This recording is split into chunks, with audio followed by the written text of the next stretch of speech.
தமிழ் உள்ளங்கள் அனைவருக்கும் இணைய வணக்கம். இது உங்கள் தமிழ் ஸ்டோர் சேனல்.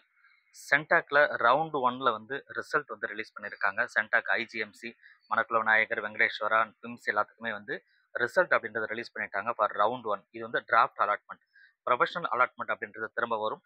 அந்த ப்ரொஃபஷனல் அலாட்மெண்ட் எப்போ வருதோ வந்ததுக்கு அப்புறம் யார் யாருக்கெல்லாம் சீட்டு கிடைச்சிருக்கோ நீங்கள் அதுக்கப்புறம் உங்களுடைய லாகின் போர்ட்டலில் போயிட்டு நீங்கள் ப்ரொஃபஷனல் அலாட்மெண்ட் ஆர்டர் டவுன்லோட் பண்ணணும். டவுன்லோட் பண்ணிவிட்டு ஃபீஸ் ஏதாவது இருந்ததுன்னா ஃபீஸை கட்டிட்டு அந்தந்த ரெஸ்பெக்டிவ் காலேஜில் போய் நீங்கள் ரிப்போர்ட் பண்ணணும் அப்படின்ற விஷயத்த அவங்க சொல்லியிருக்காங்க.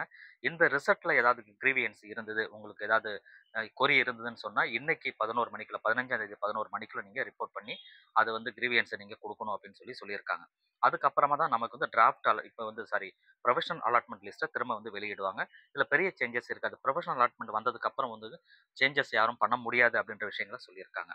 ரைட்டுங்களா? இப்போ ரிசல்ட்டில் ரவுண்ட் ஒன்னை பொறுத்த வரைக்கும் கேட்டகரி வைஸ் எந்த அளவுக்கு கட் ஆஃபில் முடிஞ்சிருக்கு, இன்னும் எவ்வளோ சீட்டு வேக்கன்ட் இருக்குது அப்படின்றத இந்த வேலையில் பார்க்கலாம். நேற்றே நம்மளால் கொடுக்க முடியல, நான் ட்ராவலிங்கில் இருந்தேன். இப்போயும் நான் வந்து வெளியில் தான் இருக்கிறேன். வெளியில் இருந்தால் இந்த வீடியோ உங்களுக்கு அர்ஜென்ட்டாக நான் கொடுத்துட்ருக்கேன். இப்போ வந்து பார்த்தீங்கன்னா கவர்மெண்ட் கோட்டாவை பொறுத்த வரைக்கும் இப்போ அவங்க ரிலீஸ் பண்ண அந்த லிஸ்ட்டில் கவர்மெண்ட் கோட்டாவில் 380 சீட்டு, டோட்டலாக 386 சீட் இருக்குது. அந்த 386ல் 380 சீட் வந்து ஃபில் ஆகிடுச்சு.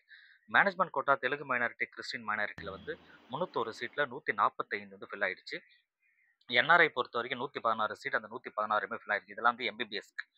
அதே போல் பிடிஎஸை பொறுத்த வரைக்கும் கவர்மெண்ட் கோட்டா சீட்டில் 171 சீட்டில் வந்து 116 சீட்டு ஃபில் ஆயிருக்கு. மேனேஜ்மெண்ட் கோட்டா பிடிஎஸை பொறுத்த வரைக்கும் 180ல் 135 சீட்டு ஃபில் ஆயிருக்கு. இந்த லிஸ்ட் வந்து பார்த்தீங்கன்னா எவ்வளோ சீட்டு ஃபில் ஆயிருக்கு, எவ்வளோ சீட்டு வேக்கன்ட் இருக்குது அப்படின்றத லிஸ்ட் அவங்க டீட்டெயிலாக கொடுத்துருக்காங்க. ரைட்டா? இப்போ நான் சொல்ல போகிற விஷயங்கள் இப்போ இந்த காமிக்கிற ஸ்க்ரீன்ஷாட்டில் இருக்காது.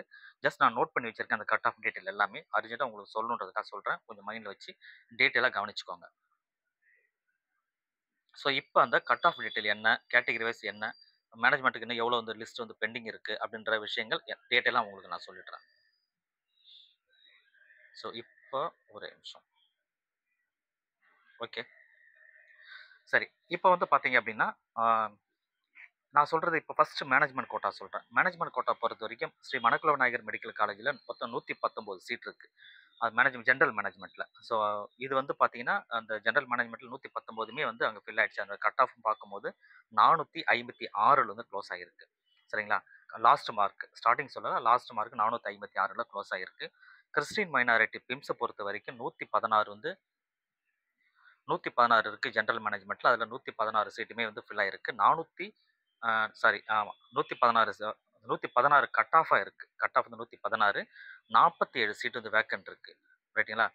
அடுத்தது வந்து தெலுங்கு மைனாரிட்டியில் 153 வந்து க்ளோஸ் ஆகிருக்கு. அது வந்து வெங்கடேஸ்வரா உங்களுக்கு தெரியும். இதில் வந்து 109 சீட் வந்து வேக்கண்ட்டில் இருக்குது. இது வந்து மைனாரிட்டியில். சரிங்களா? அடுத்தது வந்து என்ஆர்ஐ. என்ஆர்ஐயை பொறுத்த வரைக்கும் 116 சீட்டுக்கு 116மே ஃபில் ஆயிடுச்சுன்னு சொல்லி நான் ஏற்கனவே சொன்னேன்.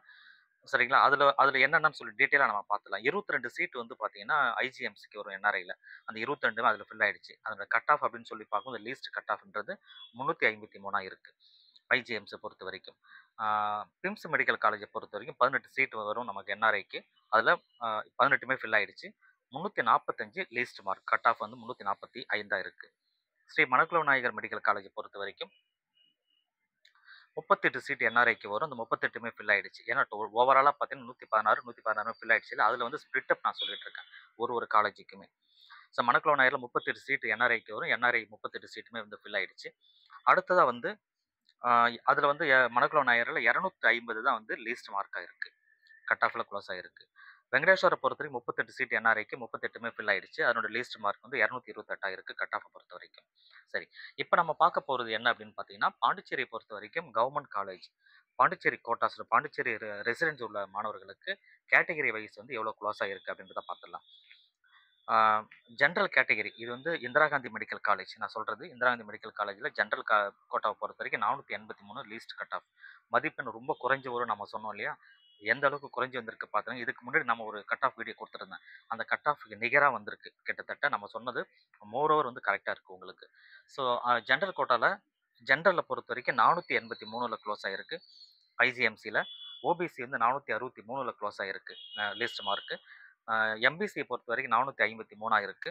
எஸ்சி கேட்டகரி 346ல் க்ளோஸ் ஆகிருக்கு. பிசிஎம்ஐ பொறுத்த வரைக்கும் 438ல் க்ளோஸ் ஆகிருக்கு. இபிசி பொறுத்த வரைக்கும் 453ல் க்ளோஸ் ஆகிருக்கு. அதுவே காரைக்கால் ஸ்டூடெண்ட்டாக இருக்கிறாங்க அப்படின்னா காரைக்கால் ஸ்டூடெண்ட்டுக்கு ஜென்ரலில் 461ல் க்ளோஸ் ஆகிருக்கு. ஓபிசி 433ல க்ளோஸ் ஆயிருக்கு. எம்பிசி வந்து 414ல க்ளோஸ் ஆயிருக்கு. எஸ்சி கேட்டகரியில 283ல க்ளோஸ் ஆயிருக்கு. பிசிஎம்ஐ பொறுத்தவரைக்கும் 298ல க்ளோஸ் ஆயிருக்கு. ஸோ இதுதான் வந்து overall cut off for round 1 அப்படின்னு சொல்றது. இது வந்து ரவுண்ட் 1க்கு திரும்ப நான் சொல்றேன். இப்போ அவங்க கொடுத்துருக்குது டிராஃப்ட் அலாட்மெண்ட். நமக்கு வந்து ப்ரொஃபஷனல் அலாட்மெண்ட் திரும்ப வரும். அதுதான் ஃபைனல். ஆனால் பெரிய சேஞ்சஸ் இதில் இருக்காது. மேபி வந்து ஏதாவது 1, 2 ஆட் ஆகலாம். மதிப்பெண் சற்று 1 மார்க்கு கொஞ்சம் ஏறலாம், குறையலாம். சீட்டு கிடைச்சவங்களுக்கு இருக்கிற சீட்டு வெளியில போயிடுமான்னா, அப்படிலாம் எதுவுமே நடக்காது. ஸோ அத பத்தி நீங்க வொரி பண்ண தேவையில்ல. ஒரே ஒரு விஷயம் நீங்க மைண்ட்ல வச்சுக்க வேண்டியது என்ன அப்படின்னா, ப்ரொஃபஷனல் அலாட்மெண்ட் லிஸ்ட் எப்ப ரிலீஸ் பண்றாங்களோ, அதுக்கப்புறம் அந்த அலாட்மெண்ட்ட டவுன்லோட் பண்ணிட்டு ரெஸ்பெக்டிவ் காலேஜ்ல போய் நீங்க ரிப்போர்ட் பண்ணணும்ன்றத மறக்காதீங்க. அப்படி அலாட்மெண்ட் ஆர்டர் டவுன்லோட் பண்ணும்போது ஃபீஸ் கட்டுற மாரி இருந்ததுன்னு சொன்னா, பிரைவேட் மெடிக்கல் காலேஜ் வந்து நீங்க ரூ. 4,50,000 பே பண்ணணும். ரூ. 4,00,000 பே பண்ண வேண்டியது வரும். அந்த ரூ. 4,00,000 கட்டிட்டு நீங்க உங்களுடைய அலாட்மெண்ட் ஆர்டர் டவுன்லோட் பண்ணிட்டு, அந்த காலேஜ்ல போய் ரிப்போர்ட் பண்ணணும். கவர்மெண்ட் காலேஜா இருந்தாலும் உங்களுக்கு ஃபீஸ் என்னன்றது தெரியும். ஸோ அத வச்சு நீங்க கட்டிட்டு, அதுக்கப்புறம் அலாட்மெண்ட் ஆர்டர் டவுன்லோட் பண்ணிட்டு, நீங்க போய் காலேஜ்ல ரிப்போர்ட் பண்ணணும். இது எப்பன்னா, ப்ரொஃபஷனல் அலாட்மெண்ட் எப்போ வருதோ, அதுக்கப்புறம் இந்த விஷயத்த நீங்க செய்யணும். ஸோ இந்த வீடியோ உங்களுக்கு ஹெல்ப்ஃபுல்லா இருந்துன்னு சொன்னா, மறக்காம இந்த வீடியோக்கு லைக் குடுத்துருங்க. தேங்க் யூ ஃபார் வாட்சிங்.